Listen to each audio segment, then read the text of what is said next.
So, Love is Blind Mexico was stealth dropped on me by Netflix.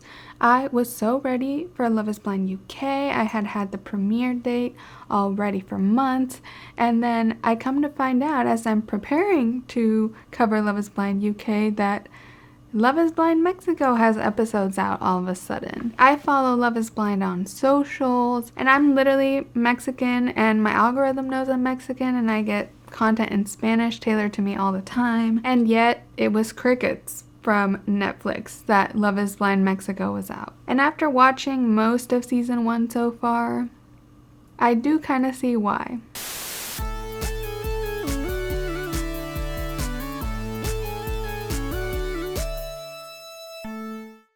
Welcome back to the Miscellaneous channel where we do miscellaneous things. I'm Zeleny. I typically cover TV, pop culture, internet trends, and other miscellaneous things on this channel, so subscribe if that's your vibe. So when I finally did find out that Love is Blind Mexico existed all late, I was really excited to cover it because I'm originally from Nuevo Laredo, which is on the Mexico-Texas border, and I moved to Texas as a small child. I watched a lot of Mexican media growing up, so I knew I had to cover Love is Blind Mexico, but I've watched most of the season so far, and I am sad to report that I am not impressed. And I'm so sad about it. I wanted it to be good so bad. So let me dive right into like my first impressions and whether I think it's worth watching.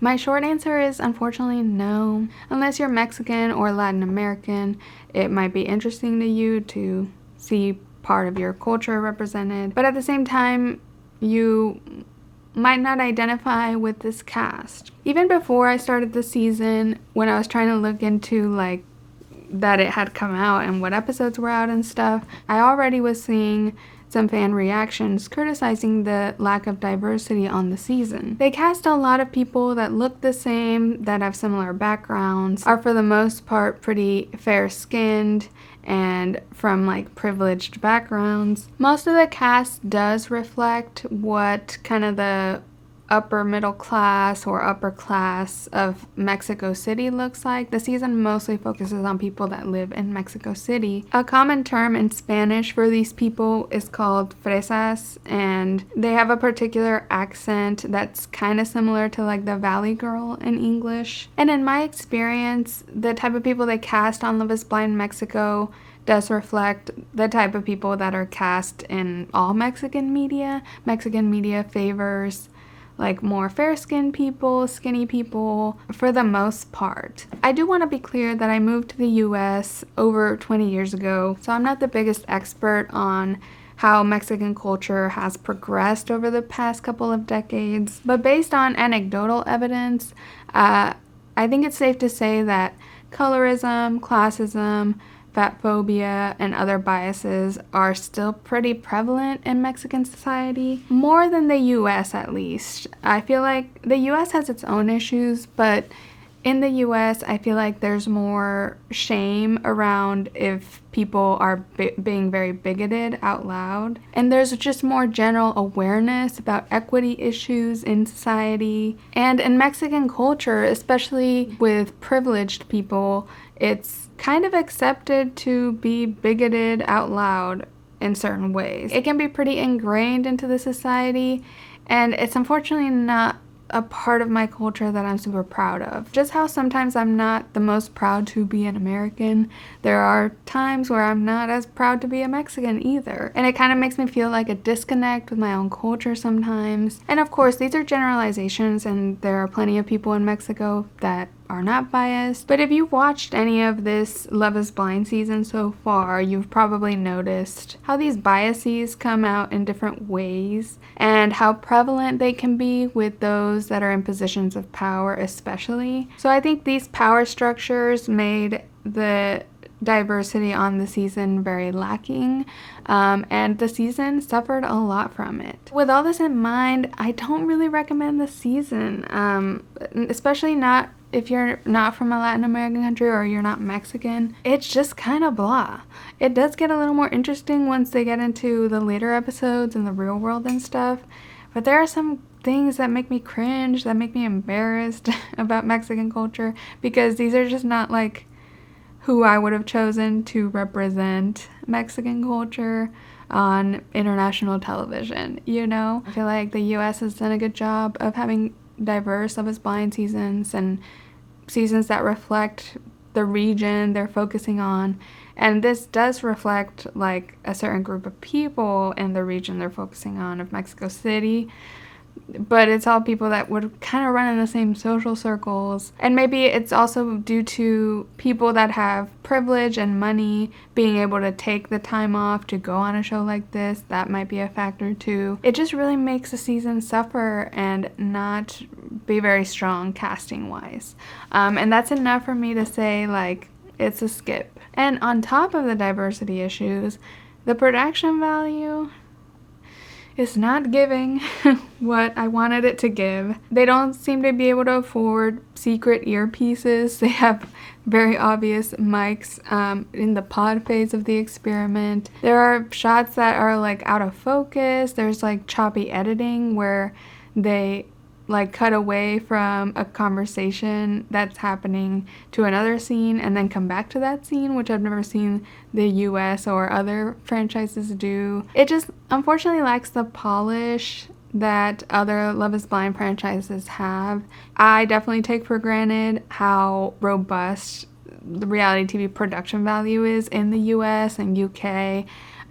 And these countries that have had just a lot of experience producing reality TV. And it's kind of interesting to see this more scrappy version and see how like scenes don't flow as well or the B-roll isn't the best quality. It's never a good thing when you notice the editing. And I find myself noticing the editing a lot. It's sad. Most of the time I recommend Love is Blind seasons, but this is just like kind of boring. It didn't get interesting till like the episodes like 6 and onward-ish when they get into the real world. But the pods were a snooze. That's my review. Sorry it's scathing. I'm so sad because I wanted Mexico to be good, of course. Like, I do love being Mexican in many ways, and I was excited. I was so excited. In this video, I want to discuss all our main couples from Love is Blind Mexico Season 1 and episodes 1 through 8. So this is most of the season. The pods were pretty boring, like I said, and I'll touch on like what love triangles there were and stuff. But there's not that much with the pod journeys to go over, and the season really got more interesting when they got to the real world. So I'll be focusing more on like once the couples got together and their journey afterwards, like honeymoons and real world type stuff. And as usual, I want to give my disclaimer. I'm going to be judging these people, and we're just judging an edited version of them, a poorly edited version this time. We don't know how they are in real life and off camera. We're just having fun, even though it's kind of serious. I feel weird like getting serious about like how different the culture is in Mexico, but it had to be said also. I couldn't just carry on without acknowledging the lack of diversity and how that hurt the season. But anyway, so just disclaimer, these are real people. No need to send hate to anyone or take it too seriously. As far as the hosts for Love is Blind Mexico, it is Omar Chaparro and his wife Lucy Chaparro. I grew up seeing Omar Chaparro on Mexican media a lot, like hosting, kind of comedian. I feel like he did stand-up. I remember seeing stand-up of him. I think he kind of pivoted into American media as well. Like, he was randomly like a Charizard trainer in Detective Pikachu or something. And I was like, what's he doing here? But okay. He's fine. The hosts are so inconsequential on Love is Blind. Like, they're just there to vibe. And before I start getting into the couples, I do want to talk about Miss Girl in the Pods with the pink and purple hair. Who is she? I want to know. It's one thing to have pink or weird hair in the US. I think it's pretty accepted here. I feel like people are always coming up to me like, love your hair, it's so fun. While in Mexico, it's an act of bravery. Around Mexican people, I get bullied for my pink hair. And by Mexican people, I just mean my mom. She's the one bullying me about my pink hair. But it's just funny, and we didn't get to know her at all, and she had such cool hair, and I want to know her. I want to know her story. She was just this mysterious, fierce, pink hair girl in the background. Okay, let's get into our first couple, and that is Fernanda and Gerardo. I thought this couple went well together until the end. They start getting a little shaky, but at the beginning their pod journey was pretty straightforward. Fernanda is really into fitness and Gerardo not so much. He's a musician, so he seems a little more artsy, but he is athletic enough that they bonded over that. Gerardo is in a love triangle because he has a connection with Fer and Mafer. So it's two women named Maria Fernanda, just they go by different shorthand names for it. He definitely seemed more compatible with Fer. Gerardo seemed to want a calm, chill, wholesome life, and Mafer was more of a 365 party girl. And she wanted to be with someone who partied a lot, and she smoked, and Gerardo did not like smoking. So I found it strange that Mafer was so into Gerardo when like they just didn't seem that compatible lifestyle wise. And he was actually about to break up with Mafer, and then she sang him a song and he like got conflicted again and didn't. But eventually he does choose Fer, and Mafer is pretty hurt about it. And she's kind of pissed. She's like, have a good life, bye, out of the pod. So once Gerardo and Fer got together, I thought this was a very solid couple. Like, I could see them eventually running their kindergartners' private schools PTA like the Navy. They were going to be the parents at the colegio, you know. They totally have a snobby vibe together, which, I mean, a lot of this cast seems kind of this, like, snooty type of people, fresas, and so I thought they were compatible. I'm not terribly attached to them, and I'm not like super into fitness, which is the main thing I know about Fernanda. For the proposal, he does sing her a song, and there's a little more talent than I've seen in the US seasons, to be honest. I mean, I don't know. I always think singing is okay because I'm not a singer. And then everyone's like, that singing was horrible. And I'm like, oh, oops, I can't tell, sorry. And in the reveal, it all goes smoothly. They seem to be happy with each other's looks. Again, I feel like they're compatible. They seem to be of similar social standings. And they just remind me of all my, like, rich friends' parents when I was a kid in Mexico. At the honeymoon, they had sex the first night. Seemed very happy. They're doing great in the first half. Once they get to the real world, things take a bit of a turn. They have a lot of good moments, but they have a few really bad moments too. They meet her mom, and she's very chill with Gerardo. They all bond about having dysfunctional families. Fernanda picks up her high pedigree dog, and Fernanda's mom approves. Like, she's one of these parents that's like, whatever makes her happy, I'm supportive of it. But her mom does mention she's intense. And this kind of becomes a pattern with Fernanda.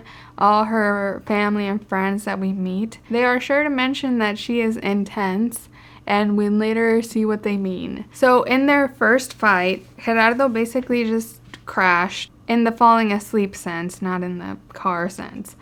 He fell asleep and didn't like say goodnight to Fernanda or didn't like acknowledge her before he fell asleep. And in the morning, she was pissed about that.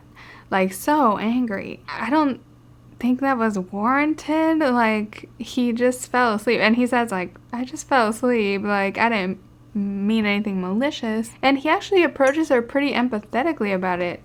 He tells the camera, like, oh, I sense she has, like, an abandonment wound here. And I'm trying to be understanding. He was pretty understanding about it. And she just went on a walk to cool off. And after the walk, she did, and they hugged it out, and they were fine. They said they were very close to throwing in the towel at that point, which I didn't realize was that dire, but that was kind of like a red flag moment for Fernanda of just like what everyone's talking about with her being intense.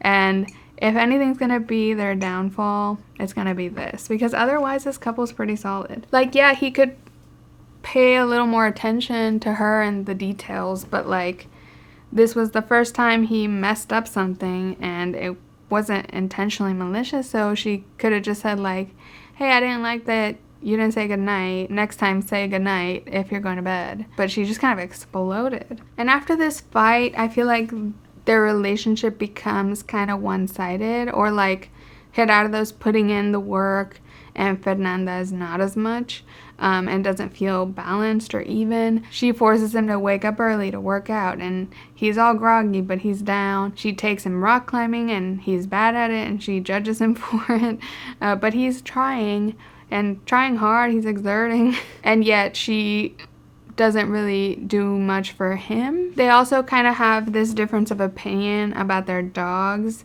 He believes dogs should live outside, which, yeah, welcome to Mexican culture. It's definitely not America over there. But she believes the dog lives inside, and that's a non-negotiable. So again, he is trying to compromise this, but that seems like a pretty big difference. Like, they're on opposite extremes of this, but they haven't had to face that yet because he has dogs. He lives in another city. He lives in Monterrey, and he's kind of trying to convince her to move to Monterrey, but she doesn't feel there's enough dog parks there, which Monterrey is a very big city.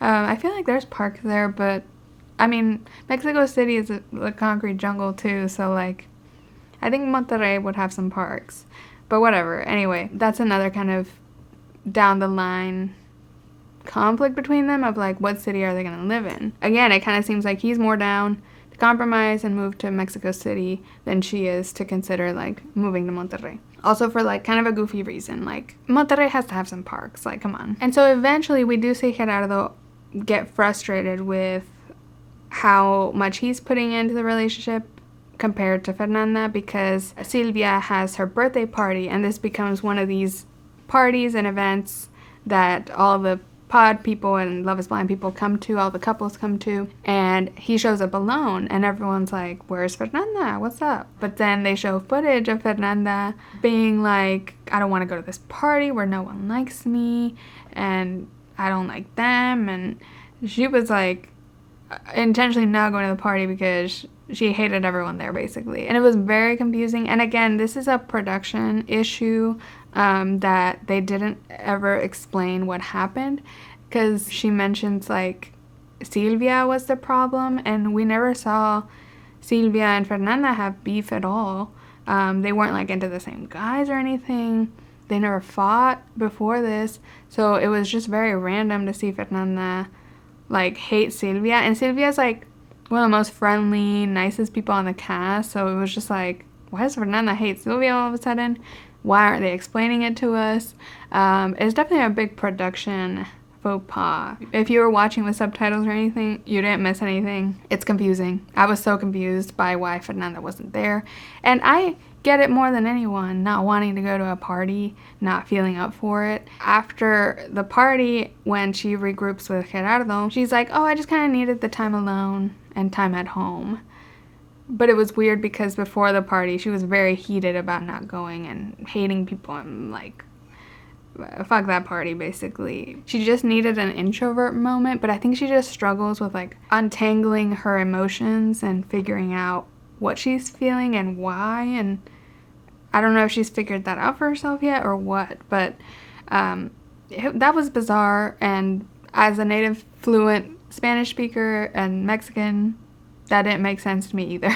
And at the party, Gerardo is very frustrated. Like, he covers for her at first, but then later it's kind of telling people like she's not here and she doesn't want to be here, she doesn't want to go out, and I just feel bad. Like, I feel like back in my bachelor days, like showing up to stuff alone when everyone else is coupled up. And then the producers also take this opportunity to bring in Mafer, who he had connected with in the pods, to meet him for the first time. It's like a perfect opportunity to catch him alone, but Gerardo is really scared and immediately starts texting Fernanda like, Mafer is here, like play by play, like you're not gonna catch me cheating or betraying you or anything. And also Francesca, who's there too, tells him like, you better not try anything with Mafer because Fernanda's my good Judy and I won't allow that. So like, a pattern I think you'll see is that in general, and this is a generalization, not everybody, but in general, boundaries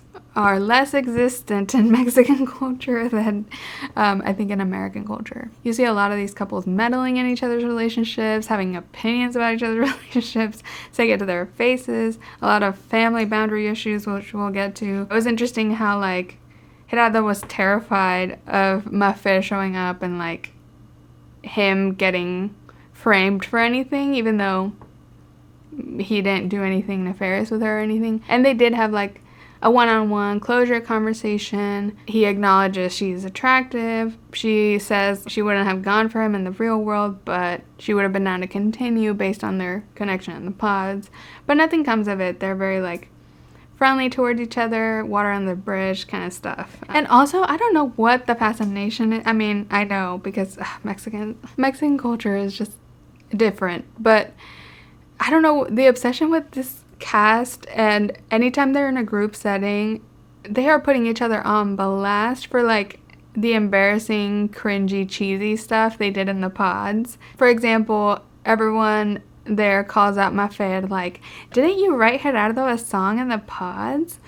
That's so funny, like, haha, why don't you sing it for us? Sing it, like, that's humiliating. And then she sings it, and it's so, like, why would you do that, girl? It's embarrassing. Anything anyone did, it got put on blast. And I mean, it makes sense. I don't know. Like, the bullying just hits different in Spanish for whatever reason. Nothing comes of Gerardo and Mafer interacting. They have a good closure conversation, and Fernanda later corroborates that Gerardo was texting her the whole time, the play-by-play, and everything was fine. Like, Fernanda was not, like, worried about Mafer being there. And Gerardo doesn't, like, confront her really about feeling bad that she didn't go to the party. I think he's just trying to be understanding. And again, it's, like, shows how he's being very, like, courteous to her, and she's not really reciprocating that. We see that he flies in his family to meet her, and it's a really sweet thing. Apparently his brother and his wife are influencers in Monterrey, according to someone on Reddit. That was interesting. They didn't mention that on the show, if that's accurate, but that's random. Like, okay, famous. Gerardo's family is very supportive of Fernanda. Fernanda is crying, emotional. It's very sweet. And the mom says a very vulnerable thing about, like, vulnerable about Gerardo, that he was feeling really lonely, like, the past year, a year ago, something like that. And it's, like, a simple statement to say, but, like, that's some vulnerable shit. I don't know. So will Fernanda and Gerardo work out? I don't know. I mean, at first I was like, definitely yes. It felt very clear to me, but now I'm not so sure. Like, the one-sidedness of the relationship is really not a good sign, and if he's smart, he'll see the red flags and not go in deeper. And I understand she might be coming from places of pain and trauma and stuff, but, like, that stuff she should work out herself. And the preview showed some gnarly moments of her, like, fighting with him again. It felt like it got pretty nasty, so everyone saying she's intense, like, was not joking around, and that is kind of putting it lightly. So I don't know. I don't think this couple should be together, even though I feel like socially they match, and, like, their families are all supportive. I don't know. I just feel like she needs to compromise to an extent. But I could also see them just saying yes at the altar and just, okay. Honestly, every single couple on Love is Blind Mexico feels really shaky to me. And the lack of promotion for the season kind of makes me think, like, maybe no one's going to say yes at the altar. Everyone seems to be, like, really nervous towards the end and, like, having second thoughts, having cold feet. And it makes sense. This experiment is crazy. And I feel like, and this is just kind of vibes me experiencing both Mexican and American culture. I feel like Mexicans are a little bit less dreamy than Americans can be. I feel like Americans are better at, like, taking leaps of faith in these kinds of scenarios. And we've seen so many successful couples on the show. I feel like there's just this culture of, like, dreaming and believing in a crazy experiment that in Mexico I feel like people are a little more, like, skeptical and, like, realistic about things, maybe a little more cynical. And that's just, like, a big generalization, but, like, I feel like I kind of see it compared to American seasons. There's usually couples that are, like, more sure than what I'm seeing on Love is Blind Mexico. And I think families come into play too in Mexican culture because a lot of the families have very strong opinions. Honestly, Fernanda and Gerardo both have families that are supportive, but like most of the other couples are struggling with at least some people not approving of this experiment at all. It's just interesting to note the cultural differences. So next, let's talk about Chema and Silvia, and also we'll touch on Alejandra, who was Chema's other connection. And Chema, oh my god, he's a character this season. At first, he was giving very much like the Shake archetype. He's the most fresa of the fresas featured. He has like a really strong fresa accent. If you're wondering what the fresa accent sounds like, Chema is like the extreme of it. He's like a type of guy, a rich bachelor. My mom is enjoying the season and she calls him a mi rey, which is just his type. He's also a professional poker player, which makes it scary because he can lie really well, I assume. And I don't know what to believe with him because he gets confusing. Like in the pods, I thought I had a good read on him. I thought he was just like another Shake, another Sam, like in Love is Blind UK right now. But then he kept things going after the reveal in a way that kind of surprised me. So he just goes back and forth for me, and it's just very interesting. He does have a daughter, and in this season, almost every single couple has a child from one person in the couple. Honestly, everyone except Gerardo and Fernanda have a child within the couple, which is interesting. I've never seen that on Love is Blind. We've only seen like one person with a child featured per season, like Brazil or US. So that was definitely a pivot. And I was trying to wonder, I mean, this is like an older cast. They're in their 30s. Honestly, I think the pressure in Mexico is just higher to have kids, especially young. And so he had a really strong connection with both Alejandra and Silvia. Alejandra was a trip. She was very romantic and she kind of lives for the drama, which I was sad she didn't end up engaged because she kept saying she liked drama. So I was like, would she fight with people? I don't know. We will see her eventually, but we haven't seen her yet. We should have seen her by now, but I guess not. But Chema gets turned off from her because she mentioned she wants to do a master's in Italy, which makes sense. Opera singer, Italy. Chema's not down for long distance. And so she ends up backtracking because he tells her, like, you know what? I don't want to make you choose between your dream and me. So maybe we're not compatible here. And she's like, no, like, you would never be taking my dream, and like, we can figure it out, we can make it work, it's not set in stone. Like, she's like obsessed with him by the like end of their pod relationship. And he literally came in on one date like intending to break up with her, but then she got him this beautiful gift of like sheet music for his daughter and a painting of like his aura. The painting was okay, amateur hour. No shade. Not that I'm the best painter, but like the way it impacted him, I was like, okay, it's just like some colors, man. So he didn't end up breaking up with her, even though he meant to. But he does end up breaking up with her finally. And she like cries to all the girls, and it's like, at least I know now love exists. Like, because she met Chema. It's like, girl, get a grip. You've known him like 3 days. Like, chill. And it's funny to see Silvia was there in that conversation, and she did not give a shit. She was like, okay, girl. But we haven't seen the last of Alejandra, and she was very like in her breakup, like, oh, you'll come back to me. Like, very confident. She is determined. So we will see her again, and I'm very curious to how that's gonna go. Chema's connection that he did follow through with was Silvia, and she also expressed interest in like being part of his daughter's life, and she wasn't fazed by him having a daughter. Silvia is like the best, probably my favorite person on this cast. She is your favorite Thea, your favorite cousin, whatever. She's a curvy model, which she's like, I don't know, she's hardly plus size in my opinion. I don't know, she's just kind of tall and maybe a bit big boned, but like when I see her arms, they're like really skinny. I'm like, okay, whatever.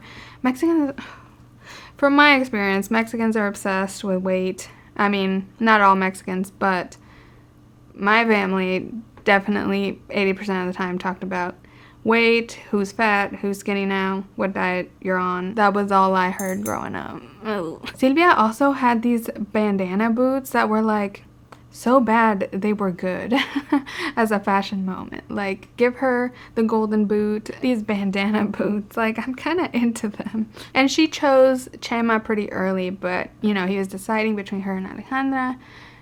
But he eventually did choose her. With Chema, honestly, at first I thought he was choosing Alejandra because I thought he was going into a proposal with her, and it sounded like he was, and he like led up to it. And then ultimately he was like, JK, this is a breakup. So then when he went to Silvia for her proposal, he made it sound like a breakup. I was thinking, like, this man's a sadist. Like, the girl he was breaking up with, he made it sound like a proposal. And the girl he was proposing to, he made it sound like a breakup. He was like, I can't do this without you, or something. Shut up. And then at the reveal, he was kind of concerned because he values looks a lot. He's one of these guys that says, like, I value looks a lot in the real world typically. And she feels a little concerned about her height. She is very tall, and she didn't tell him she was a curvy model. She didn't want to be judged for that. And he is shorter than her when they meet. I felt like, oh, he's not going to take that well. But then he takes it really well, and maybe it's the poker player, but he seems really into her. But later we find out there's more to that story. The reveal is not what it seemed at first, and I was gagged by that. But we'll circle back to that. At the honeymoons, they have a really nice time. He's very into her. He gives her a sexy massage. He was really surprising me. I was like, wow, he like worships her, and he's really nice and cool. The bar was on the floor for him because he just seemed like one of these vain guys that would be immediately douchey the way Shake and Sam have been. But no, and apparently he gave her a lot of pleasure that first night, so he was impressing me. So once they meet everyone, he reveals that him and Francesca, who's another girl that got engaged there, knew each other from their social circle. Surprise, surprise, these people actually do run in the same social circles. It almost felt like we were gonna have an Uche and Lydia situation, but they were just friends on the outside, and they kept it low-key. Casually break the experiment, sure. Francesca's kind of shady about knowing Chema and telling Silvia, like, oh, he wouldn't have ended his previous relationship by his own choice, you know? It's really sad. Everyone's really shady about Silvia's appearance. I think everyone senses the type of guy that Chema is and are assuming Silvia's just not up to his expectations of the type of girl he would go for in the real world. But it gets really mean and really shady, and almost everyone participates, like, behind their back saying, like, oh god, they're just here for the show, they're just here to party, but they're never gonna make it to the altar or to marriage. And I feel so bad for Silvia because she's literally the coolest out of everybody. And I think a lot of it comes down to a size thing, and like I'm saying, fat phobia is alive and well. I mean, everywhere, but also in Mexico and in these snooty circles especially. And it's so sad because Chema and Silvia are having like the time of their lives in the honeymoon. They're talking about like building a family with his daughter and all this stuff, and everyone else is just like behind their back talking shit. It does come up in the honeymoons that she's worried that like his rich friends won't accept her because she comes from a little bit more humble beginnings. And again, classism is big here, especially with Chema. He's probably the most upper class out of everybody, or at least acts like it. And he is honest and says like, oh, I don't think my friends will have a problem with you, but you might have trouble with their wives or girlfriends. Oh, God. It hurts because I like Silvia a lot, and he's not wrong. And even his guy friends have trouble, as we see later. Also, side note, we got a full shot of Chema's ass at one point in the honeymoon. We don't get ass often in Love is Blind, but I guess it's important to note. And everyone also keeps insinuating, like, they're going to be the first to fight in the real world. Even Chema's always like, we're going to have a fight in the real world. Stop manifesting it, guy. Y'all are getting along just fine. But anyway, so they get to the real world and they go grocery shopping. And you can tell this man has not been grocery shopping in his life. He mentions like he does it online. He has hired help. And the grocery scene was just very like, oh my god, this is what you poors do? You shop for cauliflower? Yeah, we do. They meet Silvia's mom, and she's pretty supportive. I mean, she's very supportive about Chema having a daughter already, which some parents react differently to, like, someone already having a child or coming into a new relationship with a child, you know? All the moms, all these Mexican moms, I love them because you can tell they know they're about to be on TV and they're pulling out all the stops of glamour. Every single mom that shows up, like, they have their hair freshly done, they have their makeup all on point, they have their outfit, like, ready to go to a first communion. I feel like in the US, American parents, no shade, are just less, like, appearance focused, or I mean, I'm sure they clean up for being on TV, but these Mexican moms are just, like, wearing full drag to, like, a picnic, which is so Mexican. And this is why I love the glamour girls, because I come from a glamour girl culture. The moms put in work for the glamour. They said, "You're not going to catch me not glamorous on TV." When they meet Chema's friend, Rafa, he again mentions, like, oh, Silvia's not the type he would go for normally. And it's like, we get it. Y'all think she's a troll. Like, everyone feels entitled to comment on her appearance. It's, like, just so obnoxious because she's, like, a beautiful girl. It's, oh my God, people. I can't. This is my culture. Oh, God. I mentioned Silvia has a birthday party at one point where all the Love is Blind crew gathers. For her, this birthday ends up being a disaster because this random guy from the pod squad is like, to everybody, including Chema and Silvia, all there, he's like, oh my God, I'm surprised y'all ended up together because Chema kept describing his type and this is not what I expect. Like, he was just insinuating, and Chema feels the need to mention that at the reveal he hated Silvia's look for the reveal. He puts her on blast that she had fake eyelashes and her dress. I don't even know what was wrong with her dress, but he just hated, like, she had all this makeup on, and just says it in a really negative tone, like it was some horrible thing. And he did it at her birthday dinner. It was her birthday. Like, why are you being evil about her appearance on a day where she clearly glammed herself up in a way that she thought was beautiful? Like, that was just so rude. And obviously Silvia gets hurt by this. It's, like, humiliating in front of everybody, and the other girls notice and don't like how Chema handled that at all. Silvia talks to the other girls and kind of gets riled up about it, and then Chema gets pissed that Silvia talked to the other girls, and he's like, the girls riled her up. And it's like, no, you made shitty comments, you riled her up, you hurt her feelings. And he, like, tries to fix it and apologize to her, and she, like, pretends it's okay, and they kiss, but it's, as Chelsea would say, it was uncomfy. When they get home after the birthday, he's very apologetic about it all, and she forgives him because she seems to be a really nice, forgiving person, but she just seems so deflated and so sad on her birthday. She was so deflated. I genuinely don't think Chema is being malicious, like, intentionally, but being douchey in this way is just so ingrained in him that he's not gonna change that. And it's just like, girl, you could do better. You can do better. At his core, this is who he is. We see it when they meet Chema's family and his mom looks intense. I guess the apple don't fall far from the tree, you know?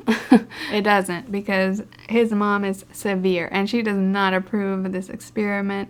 And I respect the parents that were not supportive on Love is Blind Mexico, because low-key, most of our parents, I think, and family would think we're crazy if we did an experiment like this and rushed into a marriage like this. His mom is very judgmental of Silvia and of just this experiment as a whole. She's very like, I could never be caught dead doing something like this. Also, she's like saying, I don't like that her profession is to be a curvy model. She should get a serious career, like playing poker professionally.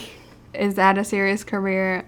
No. So that was cringy. You can start to see how Chema is the way that he is. He's raised by like these very wealthy people, very privileged people that have superiority complexes. At the end of episode 8, we get to see the wedding dress and suit try-ons. My favorite, not. Chema was so fuck boy here too.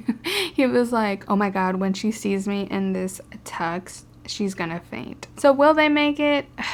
I have little faith in this couple. Chema has done a good job like surprising me a lot and being very like loving on Silvia and like getting along with her well, but based on everything his loved ones are saying and these moments that come out of him being snobbish are just not boding well for their future. Like at the suit try-ons, Chema literally said he's deciding at the altar, which if it's not a hell yes, you know, I think it's a no. Like, he hasn't let his vanity take over as soon as I expected, but I think eventually it'll win. He's just like such a type of guy in Mexican culture that, I don't know.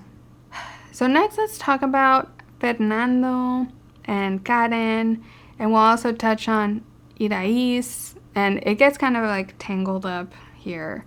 But as far as Fernando goes, oh my god, there's so many guys that look similar. They all have the same beard, same stature, same skin tone, same hair. It's like Gerardo, Fernando, Willy, and Saul all look very similar. But Fernando's pretty standard, typical. He's well-rounded, but he's a hot commodity in the pods. He is caught between Irais, Karen, and Rocio, more at the beginning. We don't see as much of Rocio. And so yeah, his first big connection is with Irais, and we'll get further into her later, but they're really, really hitting it off, and eventually one of their dates goes so well that Irais exits the pod like, oh my god, I'm getting married. And it is kind of like in a jokey way, but Rocio, who also has a connection with Fernando, is like, wait a second, are you trying to say you're engaged? Because she was kind of like trying to imply that, but it was kind of like just joking and like exaggerating. It was like hyperbolizing. But Rocio goes and tells Fernando like, hey, Irais is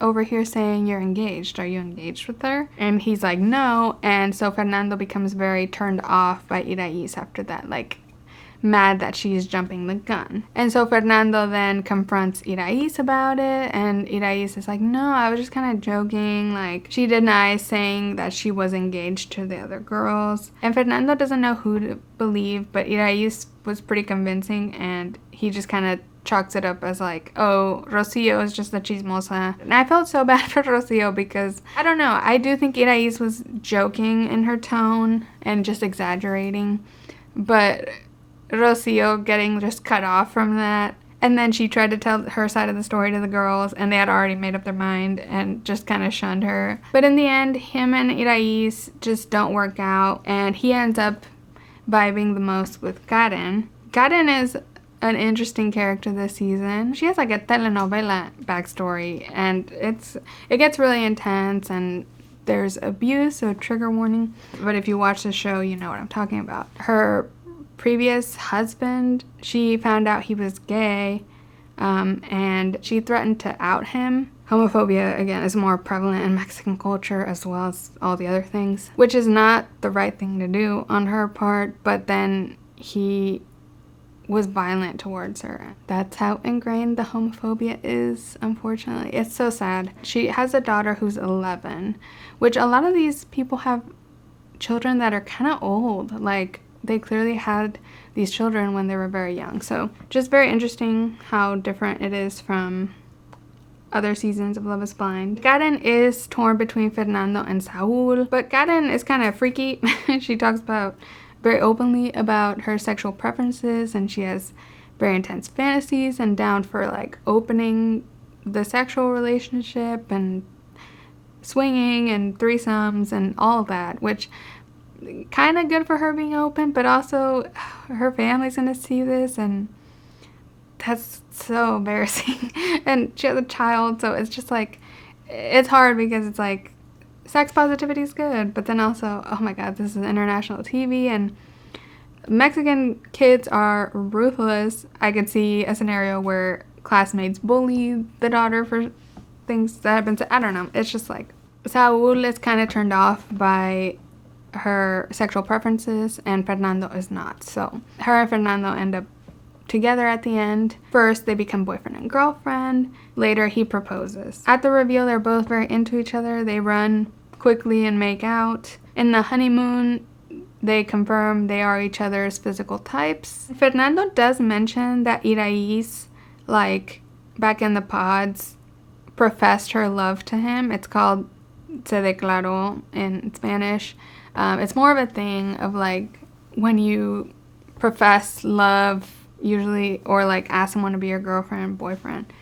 That's, like, a thing, a stage of dating. Karen is close with Irais and didn't realize Irais did that because Irais was keeping that close to her chest and she knew Karen had a connection with Fernando, but Irais wanted this last-ditch effort to, like, confess her feelings for Fernando. Karen's just, like, taken aback. And this is setting up a whole plot line with Karen and her beef with Irais because it kind of starts there, even though she acts pretty unbothered at first about it. So in the real world, they do start having some problems here and there. He, like, makes a face when she goes out to smoke because he doesn't like smoking and she smokes. She gets offended that he made a face about her smoking. So Karen is really feisty. She's really not helping the Latinas or spicy allegations because you can tell she has a bit of a temper. We see it come out once they get to the real world a lot.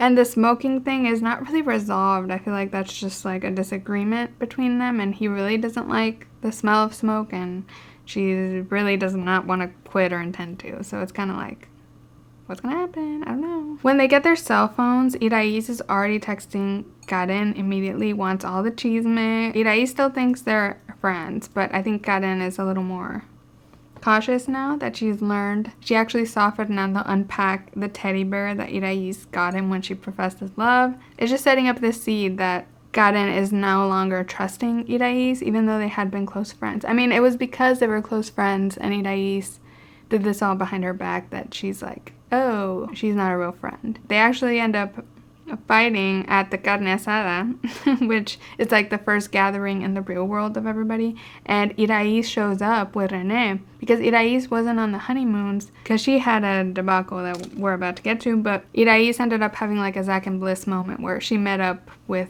someone outside and rejoined the experiment after leaving it. But anyway, so Irais shows up at the carne asada with her new fiance and Karen is pissed because Karen thinks she's just there to chingar, which means she's just there to irk her. And Karen is just confused why Irais is now so happily engaged to this other guy who was like her second choice backup guy. Karen now knows how obsessed Irais was with Fernando. And so she just thinks she's just engaged to Rene, the other guy, just to be on the show and stay on the show and to, like, cause a rift in her relationship, which, to be fair, I think Karen is saying, like, what a lot of us, the audience, is thinking, because Irais' intentions do not seem genuine, especially after episode 4. At the same time, Karen is being very direct and feisty about it, sassy and rude to Irais and saying it in front of Rene, like, you were obsessed with my guy. And so it's, like, pretty inconsiderate of Rene's feelings, who's right there, and seeing people be like, he's just the backup. And he's just like, wait, what? Karen really shows, like, her temper, and she's very bothered, very pressed at this carne asada. And you can tell Fernando's kind of taken aback because it's, like, his first time seeing Karen get really mad. And now he knows, like, if he makes her mad, that's what's coming at him. Karen and Fernando do talk about it after and, like, resolve it. He says he doesn't really like how she handled it, feels bad for Rene's feelings, and Karen acknowledges it and says, like, I won't do that in the future. And so, like, they at least, like, talk about it and it's not festering like maybe some of the other couples that don't talk about things that bother them. And yeah, meeting the families with this couple goes pretty okay. Fernando's mom is a little apprehensive about Karen having a daughter, but eventually they do bond over both being mothers, and Karen is very understanding that the mom is protecting her son, so like she relates, so they end up okay, but the mom definitely is weary. And when they meet Karen's family and her daughter, Emmy, the daughter's so adorable, like adorable, and you can tell her family missed her so much, so that tells me like she's probably a good mom. Like the emotion her family had for her felt like very real love, you know? I thought it was so funny her family asked if Fernando wanted more kids, and Fernando was like, yeah, and then Emmy was like, I'd be down for a sibling if they behave.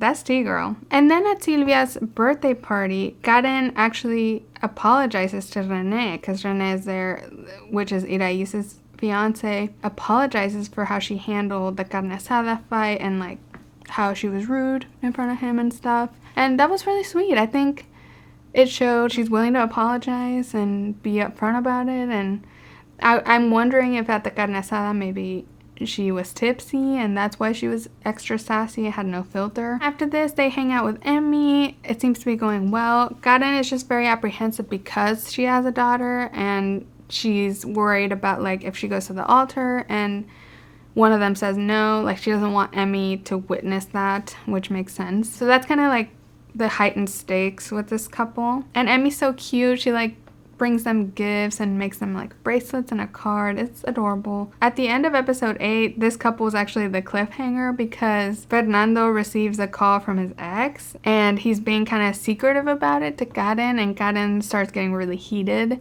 and Karen's like, are you getting back with your ex? And that's the cliffhanger. So it's just kind of like, what? Where did this come from? But it definitely made me less secure about this couple. I feel shaky about all of these couples. They're all having cold feet, I can see it. And I just don't think they're super compatible. Like the smoking thing seems small, but also it's kind of not small. And I don't know, her temper is kind of like all over the place, but then she also apologizes and like they talk it out and resolve things. So it could go either way with them. So next let's talk about Irais, and she's quite the character on this season. It's weird because it's like she was definitely the villain in the first half, and then episodes 5 through 8 she was very consistent and felt like less of the villain, but I don't know, I just don't trust. Unfortunately, she also had like a domestic abuse situation, which was really sad. Because of that, she's really fearful of alcoholism and being with someone with alcoholism and doesn't want that. She also really loves her family. She has a disabled brother that she takes care of a lot. We already talked about like her connection was really with Fernando, and then her backup was with Rene. The problem with Rene is that he's a bit of a party boy. That's kind of why he gets on the back burner, because that's pretty much a deal breaker for her, but she still has a connection with him, so she's keeping her options open even though she likes Fernando more. But then once Fernando dumps her, she goes back to Rene, and Rene is even like, what the hell, you ditched me for a few days, now you're back after you got dumped, basically. Rene is kind of sensing he's kind of a backup, but he's also so chill and down that they end up engaged. And Rene is a really cool guy. He's a doctor. He's the hottest guy by far on this season. And his one red flag, which isn't like a red flag in the sense that he's like a bad guy, but he sounds like he's pretty YOLO about his finances. He spends the money he makes. Irais says like, you know, she has savings for retirement. She thinks about that. She's very cautious with money. She's the complete opposite, basically. So like Rene and Irais are just fundamentally not compatible because he likes beer a lot, and then their finances are just on complete opposite ends of the spectrum. It was kind of bizarre when Irais was still down to get engaged and Rene proposed. It's just like, you're clearly not compatible. What is going on here? And then at the reveal, it got even worse. It's one of these rare instances on Love is Blind where the reveal really goes wrong, because they see each other, they pretend everything's all right, they hug, they kiss a little bit, you know, they're happy to each other's faces, but then when they part, Irais is like very jarred. She's very judgmental of him for his appearance. She's like, he looks like a party boy, like a bad boy.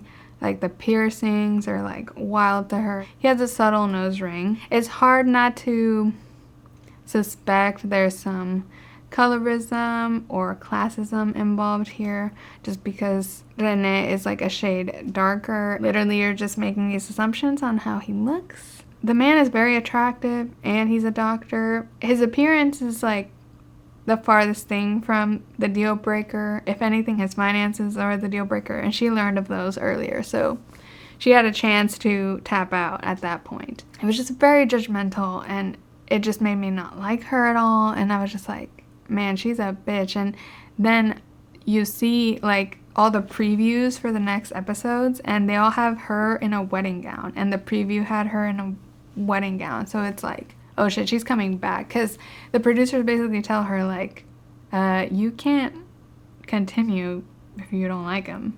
And she's just kind of like, oh. And so they don't go on the honeymoons. Back in Mexico, they meet up, and she's still wearing the ring, and she still, like, believes she's engaged.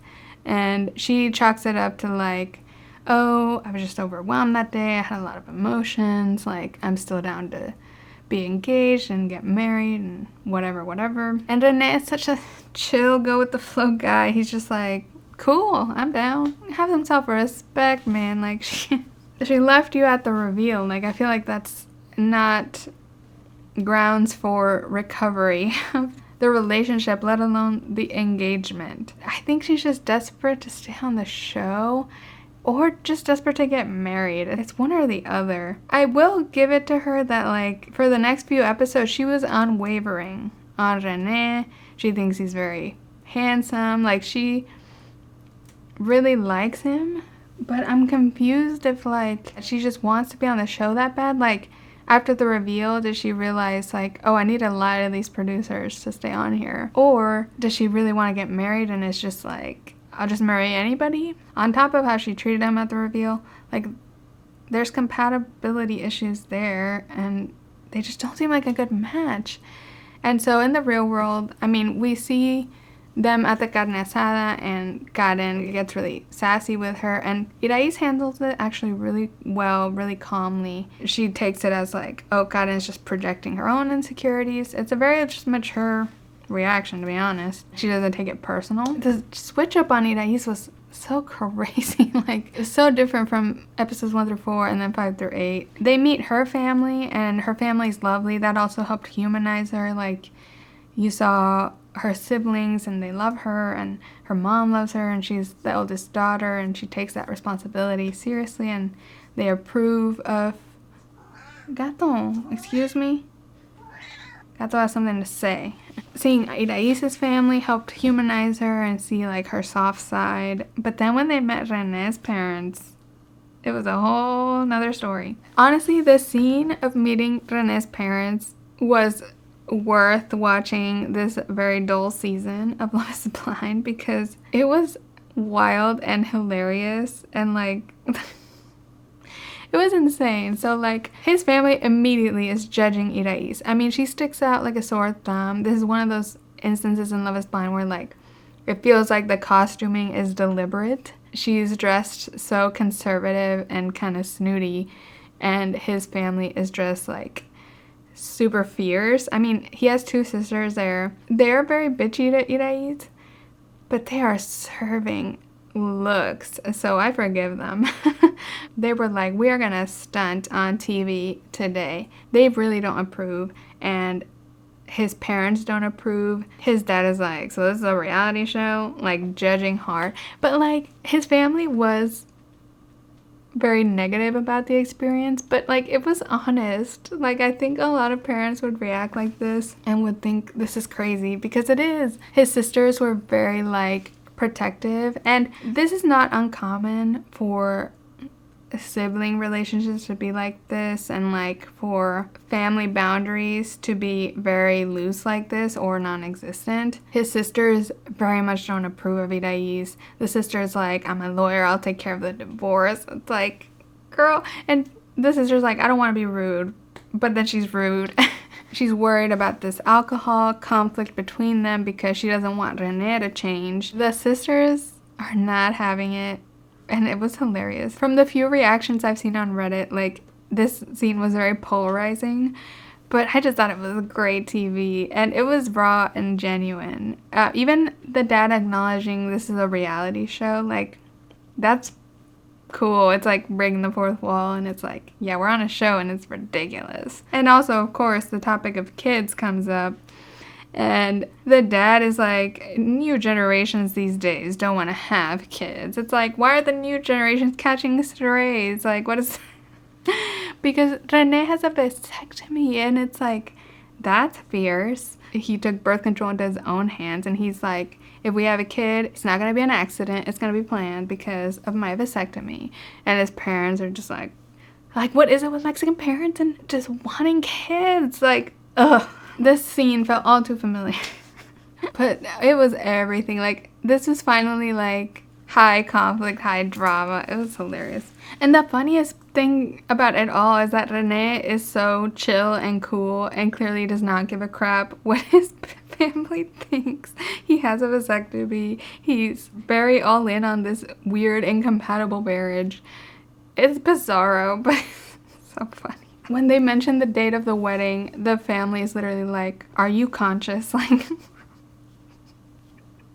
it's just so real. It was real. So after that, we don't see too much of this couple. When Karen apologizes to Rene, he's very forgiving. This man is chill as a cucumber. They continue to have more issues with his family because Irais is asking, like, are they coming to the wedding or what? And he's kind of like, my dad's definitely not coming. My sisters are a maybe. And I mean, we saw how much they didn't approve, so I think it's a no. So Irais is concerned that, like, if his family's not there, he's not gonna be saying yes at the altar. But I don't know, like, at those suit try-ons, Rene was very like, I'm ready to sign the papers. And I'm like, why?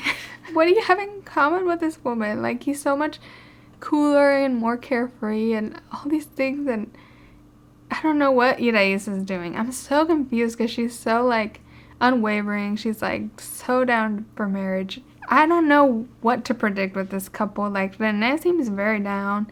Irais is acting like she's very down too. I don't think they'll go through with it though. Next, let's talk about Saul and Leti. And this couple made me uncomfy AF. Saul also has a 14-year-old daughter. Like I said, he had a connection with Karen, but then got kind of intimidated by her sexual fantasies and then went with Leti. And Leti was a big contrast to Karen because she was a lot more shy and reserved. I liked Leti a lot because she came in talking about having ADHD and being neurodivergent, and that's huge for a Mexican TV show, to be, like, discussing mental health openly. Things went south for this couple at the reveal. Saul was just, like, super aggressive with trying to kiss her, trying to say he wanted to take her dress off, like, just being very sexually kind of aggressive.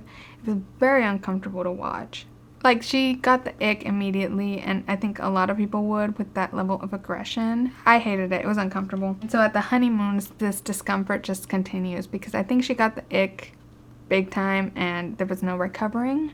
But she was really trying to make it work, and he kept trying to be aggressive. But then he would be so frustrated that she wasn't, like, putting out, and he would tell the other guys he was frustrated. He would put her on the spot in front of everyone, like, tell him how our first night went. It's just such a turn off in so many ways.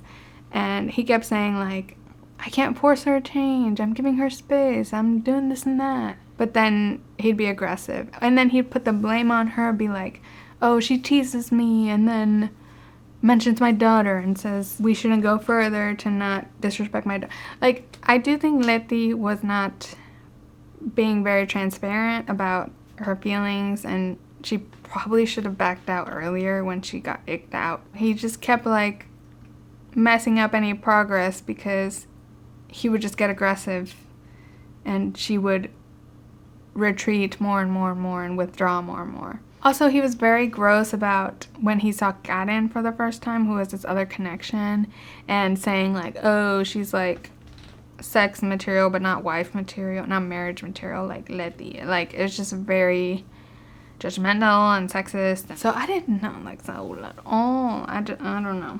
They do actually make it to the real world, but like day one, they basically break it off. And he does acknowledge it. He's like, okay, yeah, I acknowledge, like, I need to give without expecting reciprocation. And when they break up, he takes it pretty well and is like, I get it. I was so glad when she finally broke it off. Like, that needed to happen like day 2, you know? The weirdest thing was, though, like, later they attend Silvia's birthday party and they talk about how they met up without the cameras and got along. Like, I can't tell if they're dating.